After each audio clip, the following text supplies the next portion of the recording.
문제풀이에서 많이 놓치면 여러분 어디에서 여러분들 실력을 향상시킬 수 있겠습니까? 강의를 듣는다고 해서 그 강사님 실력은 좋지만 강의를 듣는다고 해서 여러분들 실력이 막 향상되는 것은 아닙니다. 향상됐다고 생각을 하는 것이지, 예. 실제 여러분들이 향상됐냐 안 됐냐는 문제풀이를 통해서 확인을 할 수 있는 것이고, 또 문제풀이를 통해서 향상을 시킬 수가 있는 겁니다.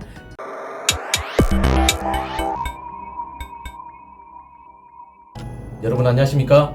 오늘은 문제풀이 후 무엇을 할 것인가에 대해서 말씀을 드리고 싶습니다. 문제풀이에 대해서는 사실은 상세한 강의를 제가 초반에 했었습니다. 7개월 만에 꼴찌에서 사법시험 합격하는 방법인가? 하여튼 그런 문장입니다. 그런 제목으로 되어 있는 유튜브 영상이 저 앞쪽에 있습니다. 그 부분 여러분들 꼭 보시면은 어떻게 문제를 푼 것을 활용할 것인지에 대한 노하우를 얻게 될 겁니다. 네, 거기에 대해서 오늘 또 필요한 말씀을 제가 드리도록 하겠습니다. 우선 문제를 푸는 목적을 알아야 됩니다. 내가 왜 문제를 풀지? 여러분들 뭐 때문에 문제를 풉니까? 모르는 것을 발견하기 위해서 문제를 푸는 겁니다. 물론 시험장에 가서는 맞춰야 되죠. 시험장에 가서 모르는 거 발견하려는 그런 순간 목적 가지고 가면 안 되죠. 그죠? 예. 시험장에서는 무조건 답을 맞춰야 됩니다. 뭐 요령으로 하든, 뭐 깊이 있게 내가 이해를 했든, 뭐 내가 그냥 어림짐작으로 하든, 어쨌든 시험장에서는 무조건 답을 맞추는 게 중요합니다. 그렇게 하기 위해서 그 전 단계에서 여러분들이 교과서를 보고 또 뭐 강의를 듣고 문제를 풀지 않습니까? 그죠? 근데 공부하시는 분들 보면은 열심히 하는데 이 문제풀이를 한 후에 이걸 제대로 사용을 못 해가지고 성적을 올리지 못하는 분들을 참 많이 봐요. 그냥 문제 풀고 내 성적 이번에 60점이다, 70점이다, 90점이다, 지난번보다 올랐네, 내렸네, 그 정도만 그냥 평가하고 가시는 거예요. 근데 안 그렇잖아요. 문제집을 이렇게 보시면은 문제는 굉장히 구체적이잖아요. 그죠? 구체적인 것을 여러분들에게 묻고 있고, 또 구체적인 곧 정확한 답을 요구하고 있고, 그래서 그 안에 담겨 있는 하나하나가 중요한 거예요. 문제를 풀었다는 그 자체가 중요한 게 아니에요. 그 자체도 중요하겠지만 더 중요한 것은 내가 문제를 풀었는데 거기에서 무엇을 맞히고 무엇을 틀렸는지, 그리고 틀린 것은 왜 틀렸는지를 분석을 하고 확인을 하고 보강을 해나가는 과정이 꼭 필요하다는 것입니다. 이것은 시간이 많이 걸리는 게 아니에요. 여러분들의 관심의 문제예요. 시간은 실제 보면 많이 안 걸리는데 그냥 문제를 풀고 선생님 이렇게 나왔구나 해서 그냥 뛰어 넘어가는 바람에 거기서 얻을 수 있는 것들을 많이 놓친다는 거죠. 문제풀이에서 많이 놓치면 여러분 어디에서 여러분들 실력을 향상시킬 수 있겠습니까? 강의를 듣는다고 해서 그 강사님 실력은 좋지만 강의를 듣는다고 해서 여러분들 실력이 막 향상되는 것은 아닙니다. 향상됐다고 생각을 하는 것이지, 예. 실제 여러분들이 향상됐냐 안 됐냐는 문제풀이를 통해서 확인을 할 수 있는 것이고, 또 문제풀이를 통해서 향상을 시킬 수가 있는 겁니다. 그냥 교과서나 기본서를 읽을 때 이거 잘 와닿지 않아요. 그죠? 아무리 저자가 이것은 중요한 겁니다, 별표를 쳐놓고 밑줄을 꺼놓고 빨간색으로 해놔도 그게 잘 와닿지 않아요. 그냥 다른 문장과 같은 문장으로 보이고 그냥 평범하게 평이하게 보인단 말입니다. 그렇기 때문에 1에서 100까지를 공부한다면 이게 그냥 똑같아요. 뭐 노래로 치면 1, 2, 3, 4, 5, 6, 7, 8, 9, 10 이렇게 노래 부르는 것과 똑같은 거예요. 높낮이가 없고 뭐 강약 조절이 없고 그냥 아무런 색깔의 변화도 없고 리듬의 변화도 없이 그냥 쭉 1, 2, 3, 4, 5, 6, 7, 8, 9 이렇게 해서 공부를 해나가는 것과 똑같아요. 이렇게 해나가면 첫째 재미가 없어요.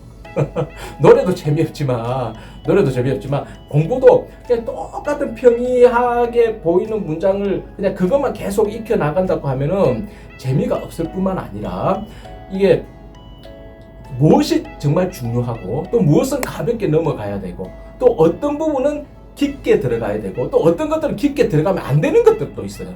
예, 그런 것들을 알게 되는 거예요. 그래서 문제를 푼다는 것은 조금 전에 말씀드린 것처럼 모르는 것을 발견하기 위한 것도 있고, 그 다음에 그냥 읽었을 때 와닿지 않은 것들을 보게 되는 거예요. 저는 이제 변호사지 않습니까? 소송을 많이 합니다. 소장을 쓰고 준비서를 쓰고 또 뭐 형사사건 같은 경우에는 뭐 변호인 의견서를 쓰고 변론조지서를 쓰고 그렇게 씁니다. 근데 제가 법정이나 뭐 경찰이나 이럴 때 가지 않고 그 전 단계에 그런 문서들을 작성할 때는 제 스스로 충만해요. 야, 이렇게 하면 된다. 이렇게 하면 빈틈이 없다. 이 정도로만 하면 충분하겠다. 그렇게 생각을 하거든요. 근데 막상 재판에 딱 가면은 물론 그 전에 일단 한방 맞습니다. 상대방이 있잖아요. 상대방도 제출하잖아요. 그러면 한 방 맞아요. 한 방 맞고 또 그거는 그래도 괜찮아요. 근데 이제 재판에 가서 판사님이 그냥 뭐 별로 질문 없이 넘어갈 때도 있지만 원피고 대리 뭐 하신 말씀 다 하셨습니까? 종결하면 됩니까? 더 이상 하실 게 있습니까? 그렇게 그냥 질문만 하고 넘어가는 분들도 있지만 어떤 분들은 원고 대리인 쪽에서는 이런 거 준비해야 되지 않을까요? 이런 부분에 설명이 약한데 이게 어떻게 됐는지 밝히셔야 안 될까요? 이렇게 힌트를 주는 분들이 있어요. 힌트를 주는 분들이. 그건 어떤 의미겠어요? 그 부분 부족하니까 빨리 메우라는 거죠. 예, 빨리 메우라는 거죠. 제가 변호사로서 보는 사건을 보는 입장하고 판단을 해야 되는 양쪽 의견을 들어보고 그동안 쌓여있는 어떤 법리나 판례에 따라서 판단을 해야 하는 재판장의 입장에서 보는 게 다르겠죠. 시각의 차이가 다르겠죠. 저는 무조건 제 의견 편이에요. 하지만 판사는 그렇지 않아요. 객관적으로 보고 무엇이 부족한지 또는 무엇이 모순되고 있는지. 박 변호사님 전에는 이렇게 말씀하셨는데 이번 서면에서는 이렇게 이야기하고 있네요. 이거 정리하셔야 되지 않을까요? 나도 몰랐던 모순점을 지적을 해주는 거예요. 그러면 재판을 딱 듣고 나오면 아, 내가 중요한 걸 놓쳤구나. 또 반대로 야, 이거 중요하지도 않은데 내가 너무 깊이 파고들었구나. 그런 것들을 느끼게 돼요. 예, 물론 그 현장에서 그런 지적 받을 때는 좋지 않아요. 기분 좋지 않아요. 예, 판사 이름 기억해요. 물론 이제 뭐 기억한다는 게 아니라 메모를 하는데 기억은 잘 안 돼요. 나중에 또 까먹고 또 그 판사님 앞에 가고 그렇게 하는데 판사님 또 까먹는 것 같아요. 예, 둘 다 똑같은데 죄송합니다. 쓸데없는 말을 해서. 예, 이렇게 문제 푸는 것과 제가 소송에서 재판에 나가는 것과 똑같은 거예요. 여러분들은 뭐 공부를 하는데 누가 와서 여러분들 머리 속을 들여다 볼 수 없잖아요. 야, 너 이거 잘못 이해하고 있네. 야, 너 이거는 너무 그렇게 갈 필요 없어. 야, 이거는 좀 더 알아야 돼. 이렇게 지적 안 해주잖아요. 여러분들 머리를 열어가지고. 그렇게 지도를 받을 수 있는 기회가요, 문제를 풀었을 때입니다. 예, 그 문제는 정확하게 이야기를 해주거든요. 여러분들이 안다, 모른다.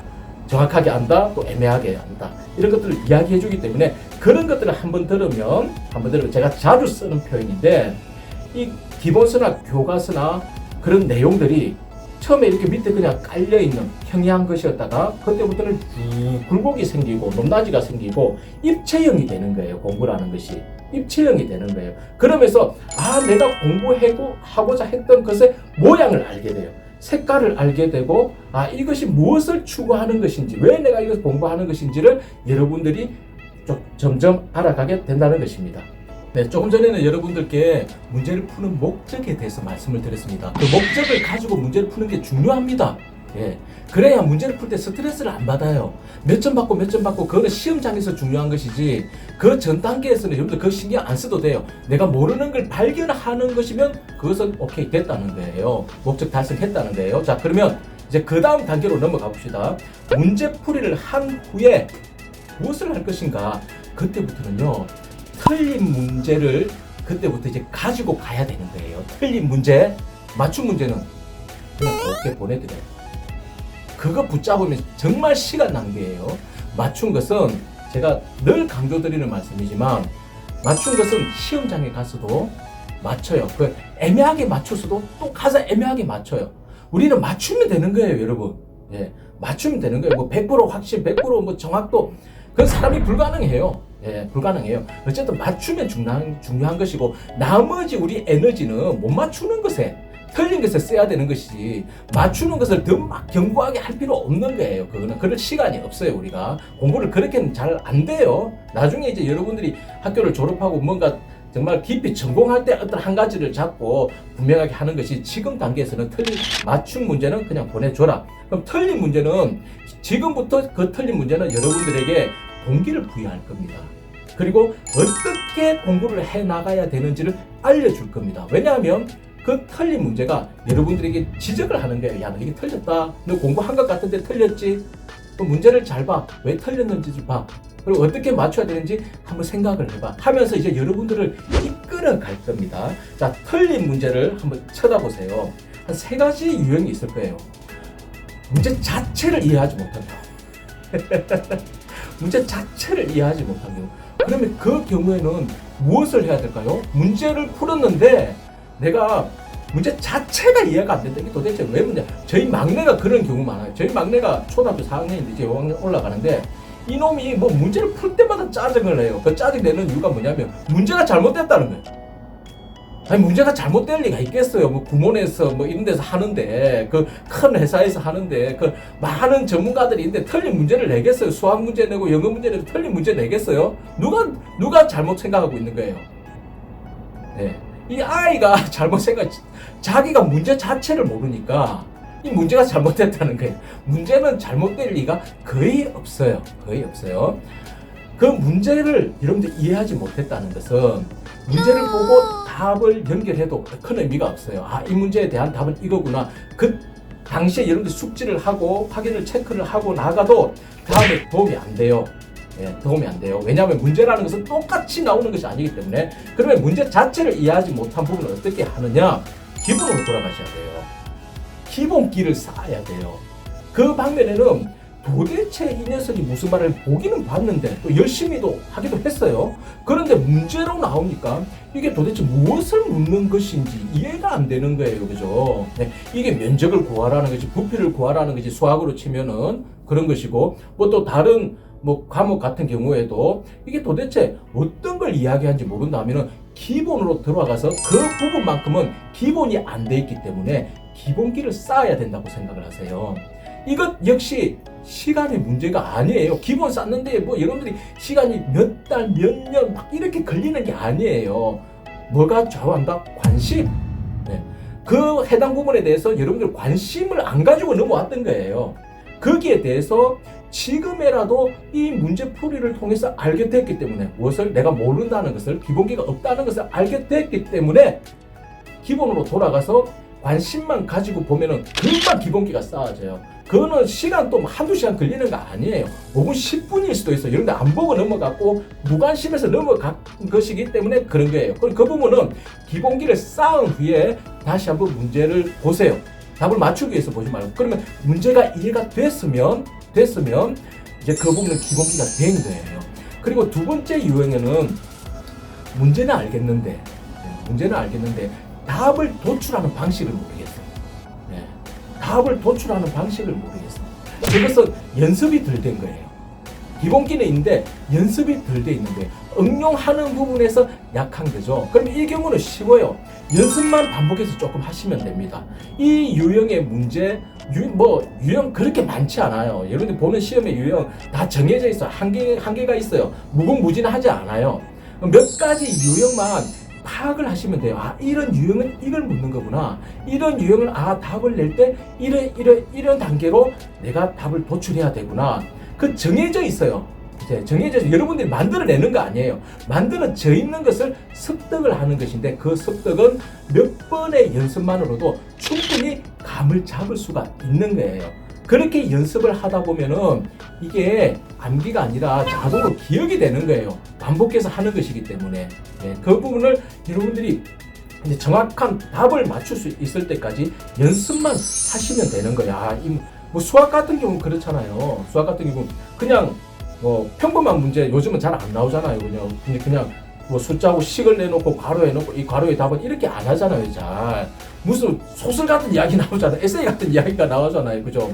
그런 이야기가 나오면서 문제를 이렇게 내기 때문에 그렇게 했을 때는 이게 이런 유형은 답을 어떻게 도출한다, 이런 게 정해져 있어요.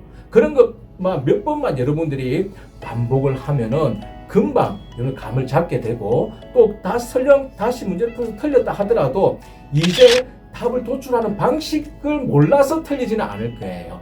예. 그래서 답을 도출하는 방식을 여러분들 습득하는 것은 연습만 몇 번을 하면은 유형별로 하면은 된다는 겁니다. 마지막 세 번째 유형이 있어요. 문제도 알고 답을 도출하는 방식도 있는데 끝내 헷갈려. 자꾸 헷갈려. 아주 사소한 건데 헷갈려. 예, 헷갈려. 예, 이거는 헷갈리지 않을 때까지 같은 문제를 풀어야 됩니다. 새로운 문제를 풀면 안 되고요. 같은 문제를 제가 이거 아까 말씀드린 그 영상, 오래전에 했던 영상, 그 영상에 굉장히 자세하게 되어 있습니다. 그래서 여러분들 꼭 그 영상 보시면, 저는 사실 그것 때문에 사후시험 합격했거든요. 그 덕분에. 그거 응용하면 좋겠습니다. 그렇게 애매해서 틀리는 경우는 끝내 여러분들을 많이 괴롭힐 거예요. 그래서 같은 문제를 연필로 했다가 지웠다가 다시 풀고 다시 풀고 다시 풀고 다시 풀고 맞출 때까지 푸는 거예요. 근데 결국 못 맞춘다. 자꾸 틀린다. 그러면은 방법 딱 한 가지 있습니다. 시험장에 가지고 가세요.